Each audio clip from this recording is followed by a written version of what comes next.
Assalamualaikum warahmatullahi wabarakatuh. Kisah Robiah Al-Adawiyah. Robiah Al-Adawiyah memiliki nama lengkap Ummu Al-Khair bin Ismail Adawiyah Al-Qasisiyah. Lahir di Basroh pada tahun 95 Hijriah atau 717 Masehi.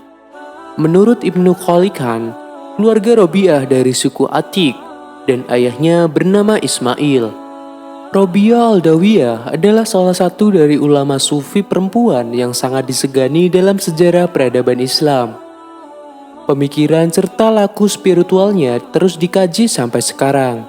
Berbagai macam kisah hidupnya pun sudah banyak dikupas serta ditulis dalam banyak buku. Termasuk soal ajaran cinta atau bahasa Arabnya adalah mahabbah. Selain Jalaluddin Rumi, Robiah Al-Adawiyah adalah seorang sufi yang mengusung mazhab cinta. Cintanya kepada Allah Subhanahu wa Ta'ala begitu dalam dan kuat, sehingga ia tidak mampu mencintai yang lain, karena cintanya hanya untuk Allah Subhanahu wa Ta'ala. Robiah menyembah Allah Subhanahu wa Ta'ala dengan dasar cinta, yang disebut hab dalam bahasa Arab, bukan karena takut atau berharap. Bisa disebut roja dan ka'uf dalam bahasa Arab, sebagaimana kebanyakan orang. Karena saking cintanya kepada Allah Subhanahu wa Ta'ala, Robiah pernah berujar bahwa ia tidak mendapatkan surga serta tidak takut kalau dimasukkan neraka. Robiah dikenal sebagai hamba yang sangat patuh serta taat kepada Allah Subhanahu wa Ta'ala. Bahkan setiap hembusan nafasnya selalu diiringi dengan zikir kepada Allah Subhanahu wa Ta'ala.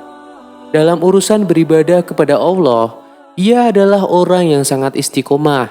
Ketaatan yang begitu tinggi kepada Allah membuatnya dikenal sebagai waliullah atau wali Allah. Wanita suci ini sama sekali tidak memikirkan dirinya untuk menikah. Sebab menurut Robiah, jalan tidak menikah merupakan tindakan yang tepat untuk melakukan pencarian Tuhan, tanpa harus dibebani oleh urusan-urusan keduniawian.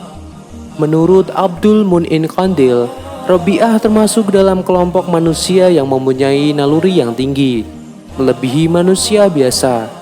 Keinginannya yang bersifat manusiawi telah tunduk dan menyerah di bawah keinginan yang suci. Karena kebutuhan hidupnya yang sangat mendasar sudah tidak sama dengan manusia-manusia lainnya. Dorongan seksual tidak lagi sebagai gangguan dalam dirinya, sekalipun tidak terpenuhi dengan perkawinan. Kondisi demikian dalam psikologi dapat disebut dengan substitusi, yaitu suatu cara untuk menghilangkan sebab-sebabnya. Keinginan Robiah yang bersifat manusiawi telah dialihkan atau dipuaskan, atau bisa disebut dalam bahasa psikologinya, disubstitusikan dengan rasa cinta kepada Allah Subhanahu wa Ta'ala. Padahal tidak sedikit laki-laki yang berupaya untuk mendekati Robiah dan bahkan meminangnya. Di antaranya adalah Abdul Wahid bin Zaid, seorang yang dihormati dan berpengaruh dalam masyarakat pada waktu itu. Abdul Wahid meminta temannya untuk menjadi perantara kepada Robiah. Namun ketika perantara itu menemuinya, Robiah kemudian berkata, "Wahai orang yang bernafsu kepadaku, carilah wanita yang bernafsu sepertimu." Laki-laki lain yang pernah mengajukan lamaran kepada Robiah adalah Muhammad bin Sulaiman al-Hashimi, seorang amir Abbasiyah dari Basroh. Untuk berusaha mendapatkan Robiah sebagai istrinya, laki-laki itu sanggup memberikan mahar perkawinan sebesar 100.000 dinar dan menulis surat kepada Robiah bahwa ia masih memiliki gaji sebanyak 10.000 dinar tiap bulan. Tetapi dijawab oleh Robiah, "Aku sungguh tidak merasa senang bahwa engkau akan menjadi budakku dan semua milikmu akan engkau berikan kepadaku, atau engkau akan menarikku dari Allah meskipun hanya untuk beberapa saat." Dalam kisah lain disebutkan, ada laki-laki sahabat Robiah bernama Hasan al-Basri yang juga berniat sama untuk menikahi Robiah. Bahkan para sahabat sufi lain di kota itu mendesak Robiah untuk menikah dengan sesama sufi pula. Karena desakan itu, Robiah lalu mengatakan, Baiklah, aku akan menikah dengan seseorang yang paling pintar di antara kalian. Mereka mengatakan, Hasan al-Basri lah orangnya. Setelah itu datanglah Hasan al-Basri menemui Robi'ah dan mengatakan untuk menjadikan Robi'ah sebagai istrinya. Robi'ah kemudian mengatakan kepada Hasan al-Basri, "Jika engkau dapat menjawab 4 pertanyaanku, aku pun akan bersedia menjadi istrimu." Hasan al-Basri berkata, "Bertanyalah dan jika Allah mengizinkanku, aku akan menjawab pertanyaanmu." Pertanyaan pertama, kata Robi'ah, "Apakah yang akan dikatakan oleh hakim dunia saat kematianku nanti? Akankah aku mati dalam kusnul khotimah atau su'ul khotimah?" Hasan menjawab, "Hanya Allah yang maha mengetahui yang dapat menjawab." Pertanyaan kedua, "Apa yang akan Anda katakan jika ragaku telah diletakkan di bumi pemakaman dan telah menanyaiku munkar dan nakir? Apakah aku mampu menjawab pertanyaan darinya?" Hasan menjawab, "Hanya Allah yang maha mengetahui." Robi'ah al-Adawiyah mengajukan pertanyaan yang ketiga. Jika manusia telah diarak di akhirat kelak, masing-masing dari mereka menerima kitab amal perbuatannya, dan aku telah benar-benar menerima kitab amal perbuatanku. Di tangan mana aku menerimanya? Apakah tangan kiri atau tangan kanan? Hasan kembali menjawab, "Hanya Allah yang maha tahu." Pertanyaan terakhir, pada saat hari perhitungan nanti, jika telah dipanggil manusia, beberapa di antara mereka ada yang di surga, ada yang di neraka. Di manakah aku berada di antara dua golongan ini? Hasan lagi-lagi menjawab seperti jawaban semula, bahwa hanya Allah saja yang maha mengetahui semua rahasia yang tersembunyi itu.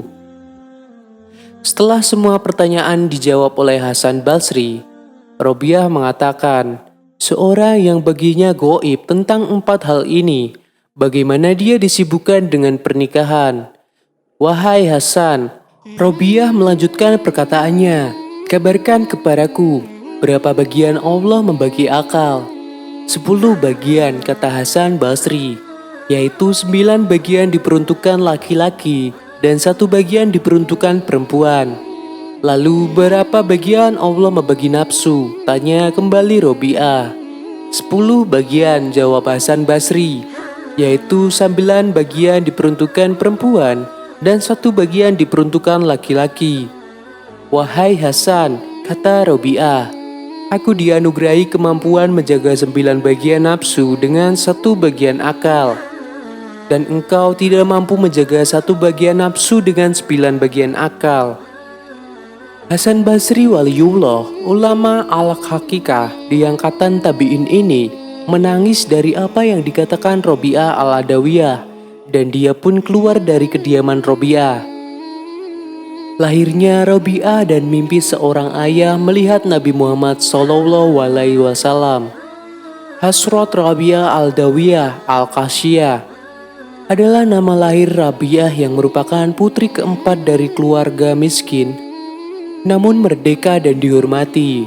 Suatu malam, menurut Farid al-Din Attar, orang tua Hasrat Robi'ah tidak memiliki minyak di rumah untuk menyalakan lampu atau bahkan kain untuk membungkusnya. Ibunya meminta suaminya untuk meminjam sedikit minyak dari tetangga, tetapi dia telah memutuskan dalam hidupnya untuk tidak pernah meminta apapun dari siapapun kecuali Sang Pencipta. Namun untuk memuaskan istrinya, dia pergi ke rumah tetangga, mengetuk pintu dan pergi sebelum ada yang membukanya. Sekembalinya, dia memberitahu istrinya bahwa pintu tidak dibuka. Karena sedih, sang ayah pun tertidur. Dalam sebuah mimpi, dia melihat Rasulullah mengatakan kepadanya, "Jangan bersedih hati, gadis yang lahir untukmu ini luar biasa beruntung dan suci. Dengan perantaranya 70.000 umat saya akan diampuni. Pergi ke gubernur Basroh dan sampaikan kepadanya pesan yang tertulis di halaman ini. Setiap malam engkau melafalkan 100 durot kepadaku, dan pada Jumat malam 400 kali. Jumat malam lalu engkau lupa melafalkan durot. Sebagai kompensasi atas kelalaian ini, beri orang ini 400 dinar. Ayah Hasrot Robiah bangun sambil menangis kegirangan. Dia menulis pesan itu dan pergi menemui gubernur. Dia menyerahkan surat itu kepada seorang penjaga.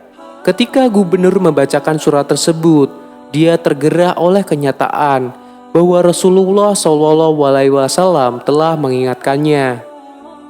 Ia pun memerintahkan 10.000 dirham untuk diberikan kepada orang miskin sebagai tanda terima kasih. Dia pergi menemui ayah Hasrot Robiah. Setelah memberinya 400 dinar, dia berkata, "Di masa depan apapun kebutuhanmu datanglah kepadaku tanpa ragu-ragu." Lalu berlanjut ke cerita di mana Robiah dan perjalanan spiritualnya. Setelah kematian ayahnya, kelaparan melanda Basro dan Hasrot Robiah berpisah dari saudara perempuannya.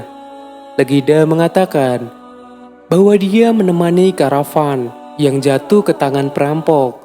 Kepala perampok menawan Hasrot Robiah dan menjualnya di pasar sebagai budak. Majikan baru Hasrot Robiah biasa membuatnya bekerja keras dengan pekerjaan rumah tangga. Dia akan melewatkan sepanjang malam dalam doa. Setelah dia menyelesaikan pekerjaan rumah tangganya, suatu ketika tuan rumah bangun di tengah malam dan tertarik oleh suara sedih di mana Hasrot Robiah sedang berdoa kepada Tuhannya. Saat itu dia melihat cahaya besar mengelilinginya. Dan saat dia memohon kepada Tuhannya dengan bacaan ini, "Tuhan, Engkau tahu betul bahwa hasratku yang kuat adalah menjalankan perintahmu dan melayanimu dengan segenap hatiku. Hai cahaya mataku, jika saya bebas, saya akan melewatkan siang dan malam dalam doa. Tapi apa yang harus saya lakukan ketika Anda telah menjadikan saya budak manusia?" Seketika itu juga, sang majikan merasa bahwa mempertahankan orang suci seperti itu dalam pengabdiannya adalah tindakan yang tidak sopan. Dia memutuskan untuk melayaninya sebagai gantinya. Di pagi hari, dia memanggilnya dan memberitahu keputusannya. Dia akan melayaninya dan dia harus tinggal di sana sebagai nyonya rumah. Jika dia bersikeras meninggalkan rumah, dia bersedia membebaskannya dari perbudakan. Robiah pun mengatakan kepadanya bahwa dia bersedia meninggalkan rumah untuk melanjutkan ibadahnya dalam kesendirian. Kala ketenaran Robiah tumbuh, dia memiliki banyak murid. Dia juga berdiskusi dengan banyak orang religius terkenal pada masanya.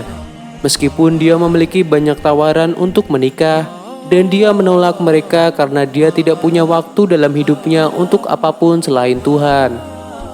Meski begitu, konsep cinta ilahi Robiah. Namun yang lebih menarik daripada asketisme absolutnya adalah konsep cinta ilahi yang sebenarnya yang diperkenalkan Hasrot Robiah.